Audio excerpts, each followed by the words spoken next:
Seneca once said, "It's better to conquer grief than to deceive it."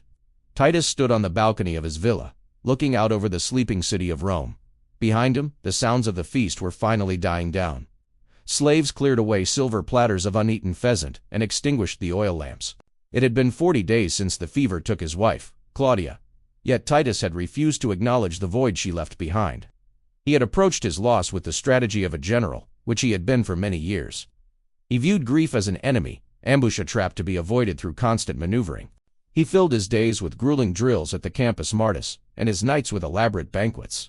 He surrounded himself with senators, merchants, and loud-voiced wits, ensuring that silence could never flank him. "Sorrow is for the idle," he declared to his concerned sister.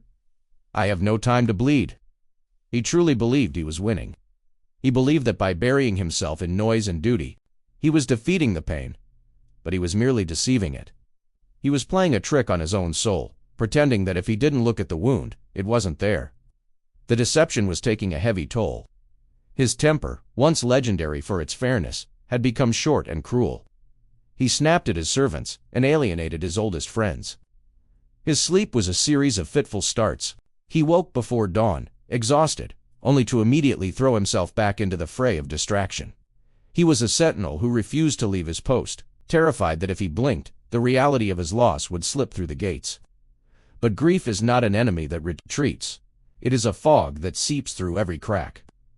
The last guest departed, their chariot wheels clattering away down the cobblestones. The villa grew still. Titus turned from the balcony, intending to retreat to his study to review supply lines for the northern legions. Anything to avoid the quiet of the bedroom. But as he crossed the atrium, his sandal caught on the leg of a weaving frame. He stopped. It was Claudia's loom. For weeks, he had ordered the servants to cover it, to hide it. But tonight, in the haste of the party, the covering had slipped. The tapestry she had been working on was visible, a scene of Diana hunting in the woods.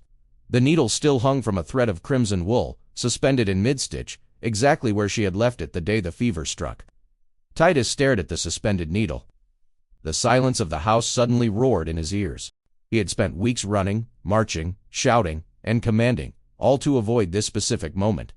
He had tried to trick his heart into forgetting. His hand trembled as he reached out and touched the rough wool. The sensation of the fabric shattered his armor. The strategic deception collapsed. He fell to his knees beside the loom, his forehead resting against the wood. The sob that tore from his throat was not the cry of a general, but the wail of a husband who had lost his other half. He cried until his throat burned, letting the agony wash over him like a tide. It was excruciating. It felt as though his chest were being crushed. But for the first time in 40 days, he was not afraid. By engaging the grief, by surrendering to the reality of the pain rather than lying to himself about its existence, the frantic, manic pressure in his mind began to lift. He realized then that one cannot outmaneuver a broken heart.